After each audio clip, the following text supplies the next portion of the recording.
วนกันไปนี่ซื้อแหน่พระท่านใดยังเลยอยู่ในหัน น้ำท่วมอยู่ในหันมีห้องห้อยเขาเจ้าเคยเอาแล้วว่าจังพากันไป เคย ส่ง เขาเคยขุดจนเจ็ดกระบาดอะไร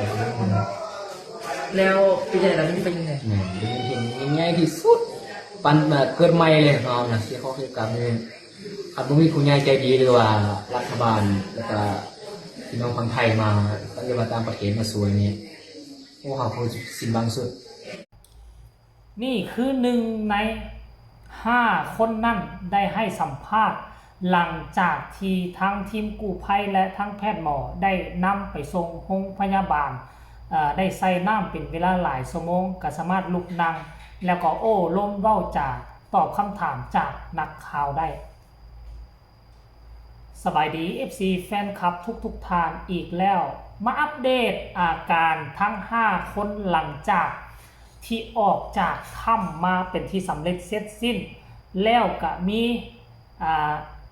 เขาเอิ้นว่ามีทั้งแพทย์ทั้งหมอมีทั้งต่างหน้าทีมกู้ภัยพี่น้องชาวไทยและก็ทั้งเจ้าเมืองเจ้าแขวงก็ได้พากันเดินทางไปเดินทางไปเบิ่งเดินทางไปดูแลตามที่ค่อยเบิ่งแล้วน่าจะเป็นห้องหมอเมืองเนาะน่าจะอยู่ห้องหมอเมืองบ่ได้อยู่ห้องหมอแขวงท่านผู้ชมคันสิให้เดินทางมาห้องหมอแขวงนี่ห่วยก็ถือว่าไกลเด้เดินทางไปห้องหมอแขวงมันบ่แม่น2 ชั่วโมง 3 ชั่วโมงคุณบอกน่าจะเอามาไว้อยู่ห้องหมอเมืองนี่แหละท่านผู้ชมคันถ้าว่าอาการหนักก็คงจะส่งห้องหมอแขวง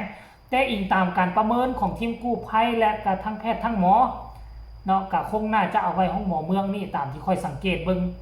ตึกอาคารนั่นน่ะคันเป็นห้องหมอแขวงมันจะใหญ่กว่านี้ทุกคนเลยเนาะแล้วก็หลังจากนั้นก็มีสำนักข่าวต่างๆเนาะก็ได้เข้ามาสัมภาษณ์เพิ่น1 ใน 4 คนผู้ที่เดินถ้ำออกมาเองนั่นแหละไปสัมภาษณ์เพิ่นถึงว่าต้นปลายสาเหตุเป็นอย่างจึงเข้าไปทำอิฐนี่เข้าไปเฮ็ดอีหยังและต่อมาแล้วเข้าไปเฮ็ดอีหยังท่านผู้ชมจะตรงกันกับคำที่เจ้าเมืองที่เพิ่นให้สัมภาษณ์ก่อนหน้านี้หรือบ่ท่านผู้ชมรายละเอียดก็ให้ทุกคนเข้าไปชมคลิปนี้พร้อมๆกันเลยทุกคนไปชมเลยสเลนสีอยู่บ้านใส่มันเกียร์ไปนั่นเพิ่นว่ามีเกียร์หลายแล้วครับมันเป็นสำรวจเกียร์เนี่ยแต่ตาเห็นพ่อยมันพุทธนั่นจับจริงๆเขาก็ไปจอมน้ำเขาจะอะไรเสือท่านก็ไปข้างแหลกอะไรแต่ว่ามันผิดพลาดนะมันซวยแล้วก็จะอะไรเสือแต่ก่อนนี้เราหาอยู่หากินอย่างโอ้ก็หาอยู่หากินธรรมศาสตร์ในตามชนบทนี่แหละเอาเงี้ยมีอาชีพอย่างไรในสิบกศกสามก็ทับจางให้มันเอาคำปลาคำดงมาขายอะไรเงี้ยแล้วได้มีข้อมูลแล้วช่วงนั้นมีใจหักกันเป็นห้องเราทำแบบอย่างเราทำในต้นทุนอะไรโอ้บางคนเขาไปสอบนั่นแหละเขาทำคือว่าจะมีเงินใช้หาใช้บางคนไปได้บางคนไปได้นะแล้วนี่ก็คนเขาก็ไปส่งตามเถื่อนพวกไปทุ่งทางเลยตามทางเขาไปวนกันไปนี่ซื้อเนี่ยพระท่านใดยังเลยอยู่ในหันน้ำท่วมอยู่ในหันมีห้องห้อยเขาเจ้าเคยเอาแล้วว่าจังพากันไปส่งเขาเคยขุดจนเจ็ดกระบาดอะไรแล้วปีไหนเราไม่ไปอยู่แล้วน้ำมาแล้วออกมาได้จะทำกันอยู่ที่ไหนกินที่ไหนแบบนี้พอจะเห็นน้ำท่วมแล้วคนหูมันจะควรเลยแต่ว่ายังคิดว่าหาซื้อมีทางออกแต่ว่า2 ทางออก30,000ไม่มีเลยสิ้นหวังซื้อเลยคือตัวตัวเองสิรอบของปัจจุบันเนี่ยเปอร์เซ็นต์น้อยที่สุดเท่าว่าเขาก็ว่าเลยครับบุมีนักบรรดาน้ำมาเอาเนี่ยบุมีเปอร์เซ็นต์น้อยเลยกันเลิกหาเขาตายในสมองในใจเขาตอนนี้ได้ทำคือพ่อคือเด็กนอนหลับตาก็เห็นแต่เงี้ยนอนหลับตาก็เห็นแต่ครอบครัวพอคนเป็นหัวแห้งในเขา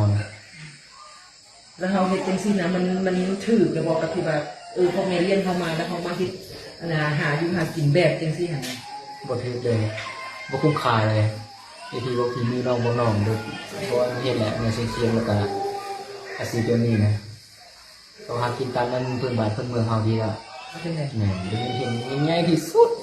ปันมาเกิดใหม่เลยเรานะที่เขาเคยกลับเนี่ยอาจจะมีผู้ใหญ่ใจดีหรือว่ารัฐบาลแล้วก็พี่น้องคนไทยมาตั้งแต่มาตามประเทศมาสวยเนี่ยโอ้เขาคือสิ่งบางสุดว่าเขาใจเขาใจหลายๆแท้ส่วนสุดเชิงที่หายชีวิตมาของผมคอยเมื่อไรก่อนเมื่อเอาให้เงินสุดท้ายเลยอันออกมาจากหูมันทีนี้สภาพจิตใจเป็นยังไงมาฮอดตอนนี้วินาทีนี้ผู้คนโล่งใจเลยความคิดหวังยังปั้นได้เกิดใหม่เท่าไหร่ ถ้าจะว่าอันน่ะพากันกินแนวฮอนคำแม่นอี่ลีบอกกินไหมแนว ไม่กินก็บางคนก็กินแล้วก็มันเหี่ยวแห้งนะบางคนก็กิน ไม่ขนาดไหน แม่นเพราะว่าเขาแบบกินไปตั้งนั้นนั่นแหละมันนิดมันน้อย เพราะว่ามันมีข้อมูลนับครบทางนะคะการไปห้อนเอาคำไปเอาคำต่างๆไปขายหรือว่าเป็นการลักลอบเป็นเทนเนซี่อย่างที่นะอยากให้ว่าคำเนี่ยฟังว่าเข้าไปแม่นท่านให้บริโภคแม่น โบแมนเพราะว่าแต่ละคนเนี่ยมันหัวเพื่อนที่อยู่นี่มันไปลบๆเนี่ยมันมีคำเขาไปสอบจอมมันเสียๆหากินตามสดนนบดนั่นเนี่ยแต่ก็มีกลุ่มน้อยๆเนาะให้กันนี้แต่เขาก็ไปเขาข้างเลยก็จวบเลย คือว่าให้ฟังหนึ่งก่อนเขาอยากออกมาจากคำใช้เวลาอยู่กันไหนประมาณสักกิโลเขาคงบอกจำ เขาประมาณซึ่งเข้าไปประมาณชั่วโมงนึงออกมาประมาณชั่วโมงนึง คันปกติเป็นแบบแล้วมื้อเช้านี่เด็กออกมาตอนโมงออกมา บ่ฮู้มุงเลยแต่ว่าโดนที่สุดเอามาเสี่ยงขึ้นเลย ออกมาจากไหนนำหลังกู้ภัยน่ะมุดน้ำออกมาหรือว่ายางออกมา มุดน้ำออกมาเลยแต่มุดน้ำ3-4 บอลแล้วก็เขาดุดแหงแล้วไม่แหงแล้วแต่คนก็เกี่ยงปัดเกี่ยวเขาไปเอาเลยแต่ว่าเขาอดบ่ไหวครับลงความเลยเสี่ยงมาเลยโอ้ก็ดีใจขอบใจรัฐบาลและคนใหญ่ใจดีว่าภายในประเทศต่างประเทศหรือว่าผู้อุปถัมภ์อย่างต่างๆการให้ชีวิตในพวกข้าพเจ้าและขอบใจมาจุดสุดซึ้งเลยในนี้เนอะการให้ชีวิตไม่นำถูกทางในแท้เมื่อต่างประเทศอยู่ในประเทศแต่ละองค์แต่ละขั้นตอนขอบใจแท้ที่ให้อันชีวิตในข้าพเจ้าเด้อ สิเฮ็ดดีบ่ โอ้ต่อไปนี่เลยเขาแนะนำก็ต้องเฮ็ดแบบนี้แบบเสียงแบบนี้นะเด้อเขาแนะ เห็นบอก FC แฟนคลับทั้งลาวและก็ไทยก็ถือว่าคำสัมภาษณ์เพิ่นก็กงกันครับคำสัมภาษณ์ของทั้งผู้นำการทั้งเมืองเพิ่นให้สัมภาษณ์ก่อนหน้านี้เนาะท่านผู้ชมก็คือว่าแรกเริ่มนี่บ่ได้มีเจตนาที่จะไปเอาคำเลยซอกอยู่หากินในฐานะที่ค่อยก็เป็นคนบ้านนอก แต่ก่อนก็นั่นนี่แหละคันไปเจอฮู้อยู่บนใดเจอถ้ำอยู่บนใดแล้วก็มันเข้าไปเสี่ยงดวงโลดหวังจะได้หั่นหวังจะได้นี่ได้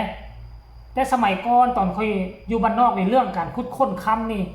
ยังเป็นเรื่องไกลเกินฝันบ่มีผู้ใดคาดคิดคาดฝันดอกว่าสิสามารถไปขุดเอาดินแล้วมาฮ้อนเอาคำได้ตอนนั้นบ้านค่อยก็อยู่ซอกลีกทางรถก็บ่มีเด้แต่ทุกมื้อนี้ด้วยเทคโนโลยีที่เขาสามารถเบิ่งตามสื่อสังคมออนไลน์ได้จากต่างประเทศเฮ็ดอันนี้แล้วสิได้คำเฮ็ดนั่นแล้วสิได้คำก็หลายคนก็เฮ็ดตามแต่ว่าเป้าหมายของเขาเจ้านี่คนผู้ที่ให้สัมภาษณ์นี่เพิ่นเข้าไปน่าจะเป็นครั้งที่2บ่เนาะมีคนเข้าไปก่อนแล้วเข้าไปหาอยู่หากินเข้าไปหาเจียตามที่ฟังแล้วไปพบไปพ่อน่าจะเป็นมีทองคำจึงมาซักซ้วนกันไปว่าซั่นเด้เนาะแรกเริ่มก็ไปหาเจียหั่นละไปแล้วไปเจอของดีคาดว่าจะมีมูลค่าออกมาแล้วก็เลยซ้วนกันเข้าไปแล้วมาเจอภาพบรรยากาศเรานี่สำหรับคนผู้ให้สัมภาษณ์เพิ่นว่าเพิ่นไปข้างทำอิฐแล้วก็น่าจะเป็นข้างสุดท้ายเราจะบ่ยอมเอาชีวิตไปเสี่ยงอีกแล้วพ่อแม่เลี้ยงใหญ่มาขนาดนี้จะเอาชีวิตมาเสี่ยงอยู่แบบนี้เราก็ว่าจะไปหากินแบบให้มันบอนที่ปลอดภัยบอนที่บ่เกิดอันตรายและบ่เห็นให้คนอื่นเดือดร้อนแบบนี้